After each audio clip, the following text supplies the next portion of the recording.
Tamil film active producers association, Tamil cinema trade guide. இந்த மாதிரி ஒரு புக்கெல்லாம் முதல்ல வந்துட்டு இருந்ததுங்க. இப்போல்லாம் ட்ரேட்கெலாம் நின்று போய் ரொம்ப காலமாகி போச்சு. இதுக்கப்புறம் இந்த நடப்பு தயாரிப்பாளர் சங்கம் இவங்க புதுசாக ஆரம்பிச்சிருக்காங்க. அது வந்து கிட்டத்தட்ட ஒரு வருஷமாக வந்துட்டுருக்கு. உண்மையில் இது வந்து ரொம்ப இன்ஃபர்மேட்டிவாக இருக்குது. குறிப்பாக என்ன மாதிரி சினிமாவில் ஒர்க் பண்ணுறவங்களுக்கு அவ்வளோ இன்ஃபர்மேட்டிவாக இருக்குது. இதில் பார்த்தீங்கன்னா அந்தந்த மாதம் ரிலீஸ் ஆன படங்கள், அந்த படங்களுடைய வசூல் நிலவரம், அந்த எந்தெந்த படம் எந்தெந்த ஓடிடிக்கு போயிருக்கு, எந்தெந்த படம் போகல அப்படின்றதெல்லாம் போட்டிருக்காங்க. அதே பக்கம் பார்த்தீங்கன்னா இதில் இன்னொரு ஆர்டிக்கல் ஒன்று வந்திருக்கு. போன மாதம் ரிலீஸ் ஆகி ஒரு 2 படம் வந்து சைலண்ட்டாக ஒரு ஹிட் அடிச்சிருக்கு. ஒன்று வந்து ஃபயரு, இன்னொன்று வந்து மர்மரு. அது வந்து பப்ளிசிட்டியை தாண்டி வேர்ட் ஆஃப் மவுத் அப்படின்ற ஒரு விஷயத்தை மட்டுமே வச்சு இந்த 2 படங்களும் வெற்றி பெற்றிருக்கு. அது இதில் ஒரு ஆர்டிக்கல் வந்திருக்கு ஆச்சுங்களா. அதுக்கப்புறம் இதில் வந்து லைனப் ரெடி ஃபார் ரிலீஸஸ் அதில் போட்டிருக்காங்க. அந்த ரிலீஸஸ் பட்டியல் மட்டும் இதில் நிறைய லிஸ்ட் இருக்குது. அதில் இந்த ரிலீஸ் பட்டியல் மட்டும் இப்போ இந்த வாரம் இப்போ படிச்சிடும் உங்களுக்கு, சரிங்களா. ஏன்னா இது மந்த்லி புக்குன்றனால அடுத்த வாரம் கூட இன்னொரு கண்டென்ட்டை நான் படிக்கலாம். இப்போ அந்த 10ஆம் தேதி அன்னைக்கு அஜித்குமார் அவர்கள் நடிப்பில் மைத்ரி மூவி மேக்கர்ஸ், ஆதிக் ரவிச்சந்திரன் கூட்டணியில் குட் பேட் அக்லி 2 நாளுக்கு முன்னாடி வந்துடுச்சு. அது ஒரு பக்கம் தல ரசிகர்கள்லாம் கொண்டாட்டமாக மகிழ்ந்துட்டுருக்காங்க, சரிங்களா. இதுக்கப்புறம் இப்போ ஒரு பெரிய படம் வந்துச்சுன்னா உடனே அடுத்த வாரம்ன்றது படங்கள் எதுவும் வராது இல்லையா, ஒரு கேப்பு தானே இருக்கும். அந்த மாதிரி இந்த 10ஆம் தேதிக்கு அப்புறமா கேப்பு தான். இதுக்கு அடுத்த ரிலீஸ் எப்போன்னு பார்த்தீங்கன்னா ஏப்ரல் 24ஆம் தேதி சுந்தர் சி அவரே தயாரித்து இயக்கி நடிக்கிற படம் கேங்கர்ஸு. நீண்ட இடைவெளிக்கு அப்புறம் அவரும் வடிவேலு கூட்டணி சேர்ந்து உருவாகிற அந்த கேங்கர்ஸு, அந்த படம் ரிலீஸ் ஆகுது 24ஆம் தேதி. நிச்சயமாக அது பிளாக் பஸ்டர் ஹிட்டு, அதில் எந்த சந்தேகமும் இல்லை. அது கூட அடுத்த நாள் ரிலீஸ் ஆகுது பார்த்தீங்கன்னா வேல்ஸ் இன்டர்நேஷ்னல், மிர்ச்சி சிவா, ஹோசிமின் டைரக்ஷனில் பிரியா ஆனந்த் அவங்களாம் நடிக்கிற படம் சுமோ. இதில் வந்து ஒரு ஜப்பான் நடிகர் சுமோன்றவர் கூட நடிச்சிருக்காரு. அந்த படம் 25ஆம் தேதி அன்றைக்கி ரிலீஸ் ஆகுதுங்க. இதுக்கு அடுத்தது பார்த்தீங்கன்னா மே 1ஆம் தேதி நம்ம சூர்யா, பூஜா ஹெக்டே அவர்கள் நடிப்பில் கார்த்திக் சுப்ராஜா டைரக்ஷனு, அப்புறம் ஸ்டோன் பெஞ்ச் டுடி சேர்ந்து தயாரிக்கிற படம். சூர்யா மிகப்பெரிய எதிர்பார்ப்பு வச்சிருக்கிற ஒரு படம் இந்த ரெட்ரோ. நிச்சயமாக இந்த படம் வந்து மிகப்பெரிய பிளாக் பஸ்டர் ஆகும், எந்த சந்தேகமும் இல்லை. அது அடுத்தது என்ன பார்த்தீங்கன்னாக்கா இதே தேதியில் டூரிஸ்ட் ஃபேமிலின்னு ஒரு படம் வருது. சசிகுமார், சிம்ரன் அவர்கள் நடிப்பில் வெளியே வரப்போகிற படம். அதே மே 1ஆம் தேதி அன்றைக்கி. நிச்சயமாக இது வந்து ஒரு கண்டென்ட் ஓரியன்ட் படம். சூர்யா படம் ஒரு பக்கம் அந்த டைப் ஆஃப் ஆடியன்ஸ் என்ஜாய் பண்ணாலும், இன்னொரு பக்கம் இந்த மாதிரி கண்டென்ட் ஓரியன்ட் படங்களுக்கு ஒரு கொண்டாட்டம் எப்போவுமே இருக்க தான் செய்யும். அந்த வகையில் இந்த டூரிஸ்ட் ஃபேமிலி நிச்சயமாக எல்லாருக்கும் வரவேற்கத்தக்க படமாக அமையும். மே 16ங்க ஆர்யா அவர்களுடைய ஷோ பீப்புளும் நிஹாரிகா என்டர்டெயின்மெண்ட் தயாரிப்பில் அவருடைய நண்பர் நண்பேண்டா சந்தானம் அவர்கள் நடிப்பில் வெளிவர படம் டிடி நெக்ஸ்ட் லெவல், அந்த படம் ரிலீஸ் ஆகுது. நிச்சயமாக அதில் வந்து ஒரு காமெடி ரைட் தான், அதில் எந்த மாற்றமும் இல்லை. இந்த ஏப்ரல் மே எல்லாமே பார்த்தீங்கன்னாக்கா ஒரு காமெடி சீசன் நினைக்கிறேன். சம்மருக்கு வந்து இந்த வெயில் உஷ்ணத்துக்கு இந்த மாதிரி காமெடி படம் கொடுத்து கலகலப்பாக எல்லா தேட்டரில் கொண்டாட்டமாக இருக்க போகுது அப்படின்றத ஒரு மகிழ்ச்சியான ஒரு தருணமாக நான் பார்க்குறேன். அதுக்கப்புறம் ஜூன் 5 உலகநாயகன் கமல்ஹாசன், எஸ்டிஆர், த்ரிஷா மற்றும் பல நடிப்பில் மணிரத்னம் படம். தயாரிப்பு யார்? மெட்ராஸ் டாக்கீஸ், ராஜ்கமல் இன்டர்நேஷ்னல் மற்றும் ரெட் ஜெயண்ட்டு. மிகப்பெரிய எதிர்பார்ப்பு இருக்கிற ஒரு பெரிய பட்ஜெட் படம் இது, தக் லைஃபு. இப்போ எல்லாரோட பார்வை இப்போ அந்த தக் லைஃப் மேலே தான் இருக்குது. நிச்சயமாக இந்த படம் மிகப்பெரிய box office blockbuster pan India படமாக அமைய போகுதுன்றத எந்த மாற்று கருத்தும் இல்லை. இதுக்கு அடுத்தது பார்த்தீங்கன்னாக்கா ஜூன் 20ஆம் தேதி குபேரா. இது வந்து ஏற்கனவே ஜனவரி ரிலீஸ்ன்னு அப்புறம் சில காரணங்களால் தள்ளி போயிட்டு இப்போது ஜூன் 20ஆம் தேதி அன்றைக்கி ரிலீஸ் ஆகுது. இதில் வந்து நம்ம அசுரன் தனுஷ், கிங் நாகார்ஜுனா, ராஷ்மிகா மந்தனா இவர்கள் நடிப்பில் ஏஷியன் சினிமாஸ் தயாரிப்பில் நம்ம ஷேகர் காமுல்லா அவர் டைரக்ஷனில் வரப்போகிற படம் குபேரா. இந்த படம் ஜூனில் வருதுன்றனால ஏற்கனவே தனுஷ் டைரக்ட் பண்ணி நடிச்சிருக்கிற இட்லி கடை வந்து ஏப்ரல் 10ஆம் தேதினு ஏற்கனவே அனௌன்ஸ்மெண்ட் கொடுத்தாங்க. குட் பேட் அக்லினால அது தள்ளி போச்சு. அதுக்கப்புறம் ரிலீஸ் பண்ண பார்த்தா ஆல்ரெடி இதுக்கு முன்னாடி எடுக்கப்பட்ட இந்த குபேரா படம் ஜூன் மாதம் ரிலீஸ் டேட்டு கொடுத்ததுனால இது இப்போது அக்டோபர் 1ஆம் தேதிக்கு தள்ளி போயிருக்கு. ஸோ அக்டோபர் 1ஆம் தேதி இது வருது. இது இடையில ஆகஸ்ட் 14 ஆகஸ்ட் 14ஆம் தேதி அன்றைக்கி பார்த்தீங்கன்னா நம்ம தலைவர் சூப்பர் ஸ்டார் அவர்கள் நடிப்பில் சன் பிக்சர்ஸ் தயாரிப்பில் லோகேஷ் கனகராஜ் டைரக்ட் பண்ணியிருக்கிற கூலி என்ற திரைப்படம் ரிலீஸ் ஆகுது. இதில் இன்னொரு விசேஷம் என்னன்னு பார்த்தீங்கன்னா, இந்த கூலி படம் ரிலீஸ் ஆகிற இந்த தேதி கரெக்டாக தலைவர் திரையுலகத்துக்கு வந்து 50 ஆண்டுகள் நிறைவடையுது. 50 இயர்ஸ் முடிஞ்சு 51 ஸ்டார்ட் ஆகுது.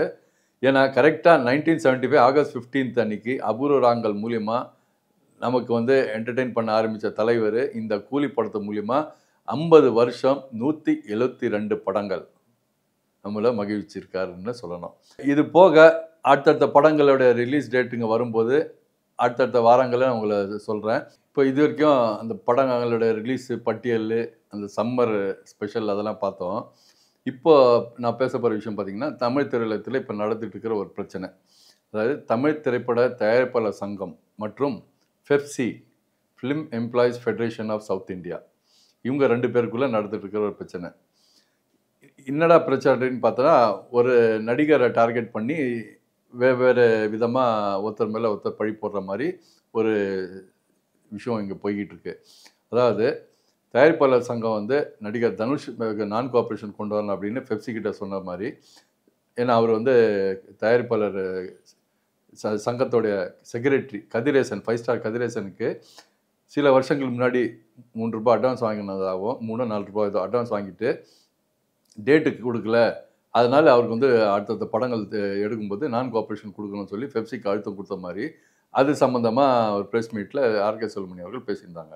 நடந்த விஷயங்கள் சொன்னோடனே அவங்க வந்து நாங்கள் வந்து அமௌண்ட்டு செட்டில்மெண்ட் எல்லாம் கேட்கல, நாங்கள் வந்து வட்டியோட பணம்லாம் கேட்கல, நாங்கள் கேட்டது வந்து அன்னைக்கு தேதியில், அதாவது நாங்கள் அட்வான்ஸ் கொடுக்கும்போது அவருடைய சம்பளம் 8 கோடியோ 10 கோடியோ இருக்குது, அந்த அமௌண்ட்டுக்கு எங்களுக்கு கால்ஷீட் கொடுத்து படம் பண்ணி கொடுங்க, கால்ஷீட் கொடுக்க சொல்லி தான் கேட்டுட்ருக்கோம் அப்படின்ற மாதிரி தரப்பில் அவங்க சொல்லியிருக்காங்க.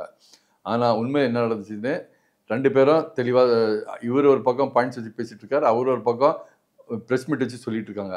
ஆனால் இப்போ 2 நாள் முன்னாடி பார்த்தீங்கன்னா செல்வமணி அவர்கள் அவங்க சொன்ன பழிக்கு எல்லாத்துக்கும் சேர்த்து இவங்க 2 பேருக்குள்ளே நடந்த அந்த லெட்டர் கரஸ்பாண்டன்ஸ் இருக்கு இல்லையா, by mail and by letters எல்லாமே, அந்த புள்ளி விவரம்லாம் எடுத்து வச்சுட்டு நீங்கள் 2 நாள் முன்னாடி ப்ரெஸ் மீட் கொடுத்துருக்காரு. அதில் தேதி வாரியாக எல்லா விளக்கங்களும் அவர் கொடுத்துருக்காரு. இதுலேருந்து நமக்கு என்ன தெரியுதுன்னா, அதாவது தயாரிப்பாளர் சங்கம் அவங்களோட செயலாளர் கதிரேசனுக்கு சப்போர்ட்டாக தனுஷ் அவர்கள்ட்ட டேட் வாங்கி ஆகணும், படம் பண்ணி ஆகணும் அப்படின்ற மாதிரி அவங்க சொல்கிற மாதிரி அங்கே மீடியாவில் காட்டுறாங்க. இந்த பக்கம் செல்வமணி அவர்களோட பேச்சை வச்சு பார்க்கும்போது வந்து அதை காரணத்தை காட்டி இவங்கக்கிட்ட அவங்க போட வேண்டிய அந்த ஒப்பந்தம் ரினியூவலுக்கு ஒரு அழுத்தம் கொடுக்குறாங்க அப்படின்ற மாதிரி எனக்கு தெரியுது. ஆனால் எது நடந்தாலும் இது இந்த சூழ்நிலை பார்க்கும்போது எனக்கு 2 விஷயம் ஃப்ளாஷ்பேக் ஞாபகத்துக்கு வருது. அதாவது 1993 இதே மாதிரி, அதாவது இன்னைக்கு விஜயன் மாஸ்டர் தலைவராக பெப்சி தலைவராக இருக்கும்போது நடந்த ஒரு விஷயம். பெப்சிக்கும் இதே தயாரிப்பாளர் சங்கத்துக்கும் ஒரு பிரச்சனை எழும்பும்போது பெப்சிக்கு எதிராக உழைப்பாளர் சங்கம் அப்படி தனியாக உருவாக்குனாங்க. அந்த உருவாக்கின இடம் அப்போ பார்த்தீங்கன்னாக்கா தேனம்பேட்டில் அப்போது ஆட்சி மனோரமா அவங்களோட ஆண்டாள் தேட்டர்னு ஒன்று இருந்தது. அந்த ஆண்டாள் ப்ரிவியூ தேட்டரை வந்து அவங்க ஆஃபீஸாக எடுத்து நிர்வாகம் பண்ணி பல கலைஞர்கள் அதுலேருந்து உருவாக்கி, இன்க்ளூடிங் பாரதி ராஜா அவர் தலைமையில் தான் நடந்தது. அது அவர் தலைமையில் பிரகாஷத்தில் ரொம்ப விகரசப்போ செயல்பட்டார். இந்த மாதிரி அந்த அமைப்புகள் எல்லாம் உருவாக்கி அதில் வந்து உறுப்பினர்கள் எல்லாம் சேர்த்து படங்களை வந்து தயாரிக்க ஆரம்பித்தாங்க பெப்சிக்கு எதிராக. அப்போ செயல்படும் போது பார்த்தீங்கன்னாக்கா படங்கள் ஆரம்பிக்கப்பட்டது, வேலை நடந்தது. ஆனால் நம்ம நினச்ச மாதிரி வேலை நடந்துச்சுன்னா அது இல்லை. ஏன்னா இங்கே ட்ரெயின்டு ஒர்க்கர்ஸ் அந்தந்த கிராஃப்டில் இருக்கிறவங்க அந்த வேலை பார்க்கும்போது அவங்க கொடுக்குற அந்த டெடிகேஷன், அந்த டைமிங்கு, அந்த அப்ரெண்டிஸாக நம்ம வந்து சேர்க்குறவங்களுக்கு அது கிடைக்குமானா நிச்சயமாக அது 100% கிடையாது. அதனால் சில தாமதங்கள் ஆச்சு. அதுக்கப்புறம் ஒரு காலகட்டத்துக்கு அப்புறம் பார்த்திங்கன்னா அரசு இதில் தலையிட்டு 2 அமைப்புகளும் கூப்பிட்டு தயாரிப்பாளர் சங்கத்தையும் கூப்பிட்டு உட்கார வச்சு பேசி சுமூகமாக முடித்து அப்புறம் அந்த உழைப்பாளர் இதுவும் இதில் மெர்ஜ் பண்ணி முடிச்சாச்சு. அது ஒன்று நடந்துச்சு. இன்னொரு பக்கம் பார்த்தீங்கன்னாக்கா இளைய தளபதி விஜய் மற்றும் லக்ஷ்மி மேக்கர்ஸ் உடைய ஒரு படத்தோட பிரச்சனை. இது லக்ஷ்மி மேக்கர்ஸ் தயாரிப்பில் அன்று இளைய தளபதியாக இருந்த திரு விஜய் அவர்கள் நடிப்பில் ஒரு படம் ஒப்பந்தமாச்சு இயக்குனர் விக்ரமன் அவர்களோட டைரக்ஷனில். ஏதோ சில காரணங்களால் அவங்களுக்குள்ளே வந்து சரியாக என்ன சொல்கிறது ஒரு பாண்டிங் ஆகலை, அமையல. அது வந்து அதை நடிக்க முடியாதுன்னு சொல்லி பிரேக் ஆச்சு. பிரேக் ஆகும்போது பல விஷயங்கள் பல நேரங்களில் பேச்சுவார்த்தை நடந்து சுமூகமாக நடக்க முடியாமல் அதுக்கப்புறம் ட்ராப் ஆகிற கண்டிஷன் போனோடனே தயாரிப்பாளர் சங்கம்லாம் பார்த்தீங்கன்னா எல்லாம் எடுத்து நடிகர் விஜய் அவர்களுக்கு ப்ரெஷர்லாம் கொடுத்து பண்ணி ஒரு வழிகையாக திருப்பி அந்த படம் பண்ணி ஆகணும் அப்படின்ற சூழ்நிலை வரும்போது அப்போது என்ன முடிவாகப்பட்டதுன்னா கால்ஷீட் தரேன், படம் நடிக்கிறேன், தயாரிப்பாளர்கள் அங்கே ஸ்பாட்டுக்கு வரக்கூடாது, நான் படம் பண்ணி கொடுத்துட்றேன் அப்படின்றத ஒன்று. இன்னொரு பக்கம் வேறு டைரக்டருக்கு வேறு ப்ராஜெக்ட் பண்ணித்தரேன், இந்த படம் நான் பண்ணல அப்படின்னு சொல்லிட்டு சரின்னு ஒத்துக்க வச்சு அதுக்கப்புறம் அவர் நடிச்சு கொடுத்த அந்த படம் தான் பகவதி ஆச்சா. அப்புறம் விக்ரமனை வந்து சூர்யா வச்சு அந்த படத்தை இயக்குனார், அதே லக்ஷ்மி மேக்கர்ஸ்க்கு. இப்படி அதை நடந்து முடிச்சுங்க. இதுக்கப்புறம் காலப்போக்கில் எல்லாம் மாறி போச்சு. இப்போ சமீபத்தில் கூட பார்த்தீங்கன்னாக்கா விக்ரமன் அவருடைய மகனை வந்து ஹிட்லிஸ்ட்டில் அறிமுகமாகும்போது அவர் வந்து ரவிக்குமார் சார் அவர்களை வந்து பேசி தளபதி விஜய் அவர்களெல்லாம் சந்தித்து அவங்ககிட்ட இருந்து பைட்ஸ்லாம் வாங்கி கொடுத்தாங்க, சந்திப்புலாம் வாழ்த்துக்கள் எல்லாம் வாங்கினாங்க. இது இப்போல்லாம் எல்லாம் பழசெல்லாம் மறந்து எல்லாம் சுமூகமாக நல்லபடியாக போயிட்டு இதாவது இது எதுக்கு சொல்ல வரேன்னா, எதிர்ப்பும் சரி நட்பும் சரி நிலையானது அல்ல அப்படின்னு சொல்ல வருது. இன்னொரு விஷயம் வந்து ஒரு நடிகர் நடிகை வந்து ஒரு படத்துக்கு அட்வான்ஸ் வாங்கி ஒத்துக்கிட்டு அவங்களால ஏதோ சூழ்நிலை பண்ண முடியல அப்படின் போது கொடுத்ததை திருப்பி வாங்கிட்டு நம்ம வந்து வேறு வேலை பார்த்துட்டு போயிருக்கு தான் கரெக்டாக இருக்குமே தவிர அதை தாண்டி பலவந்தப்படுத்தி நடிக்க வைக்கணும் முயற்சி பண்ணால் அது வந்து ஒரு நல்ல கண்டென்ட்டாக நல்ல ப்ராடக்டாக வராது அப்படின்றது என்னோட தாழ்மையான அபிப்பிராயம். இது ஒரு பக்கம் நடந்துருக்கு.